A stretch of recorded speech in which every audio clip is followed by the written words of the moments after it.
सो आपके हिसाब से लक क्या होता है? ठीक है, ये भी बहुत इंटरेस्टिंग है। अब लक को समझने के लिए 3 चीज़ों को समझना ज़रूरी है। नसीब की जब हम बात करते हैं, भाग्य की बात करते हैं, तो नसीब के 3 पहलू होते हैं। ये 3 पहलू को अगर हम समझ लें तो वास्तु कैसे काम करता है ये भी समझ में आ जाएगा। अब सबसे इम्पॉर्टेंट जो एस्पेक्ट है डेस्टिनी का, वो है हेवंस लक। हेवंस लक की असर हमारे जीवन पे 34% होती है। 34%? या अब ये हेवंस लक क्या है? हम जो कुंडली लेके जन्मते हैं, the birth planetary chart that we are born with, और हमारी कुंडली में ग्रहों की जो स्थिति होती है, ये हमारे जीवन पे 34% की इम्पैक्ट करती है। And let me tell you that heaven's luck supersedes everything in life. ये सबसे इंपॉर्टेंट है। ओके। फिर दूसरा आता है मतलब आप ये human कहना luck। चाहते हो कि अगर हेवंस लक अच्छा नहीं है तो हम लोग जीवन में कामयाब नहीं बन सकते?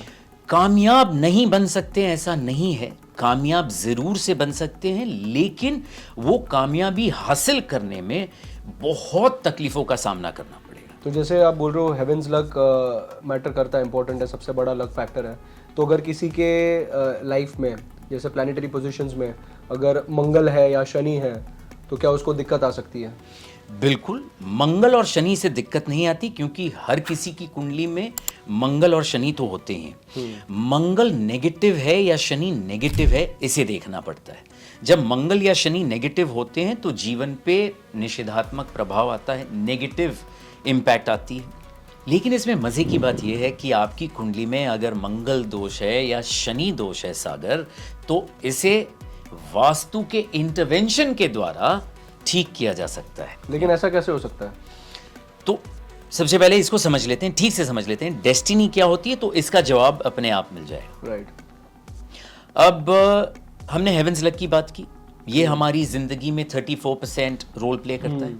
अब जो सेकंड लक है वो है ह्यूमन लक। इसकी इम्पैक्ट 33% होती है। 33%? अब ह्यूमन लक क्या होता है? आपकी एजुकेशन, आपकी नॉलेज, आप कितने क्यूरियस हैं जिंदगी में, आप किन चीज़ों को सीखना चाहते हैं। बेसिकली खुद की एफर्ट्स, खुद की मेहनत, बिल्कुल, आपकी मेहनत, आपकी education, inner desire to become successful, yes, your willingness to learn things. Okay. और बाकी की 33%? बाकी के जो 33% है वहां पे वास्तु आता है, क्योंकि इसे कहा जाता है earth luck. How is that possible? 3 चीजें हैं। हेवंस को मैंने समझा दिया, ह्यूमन को समझा दिया।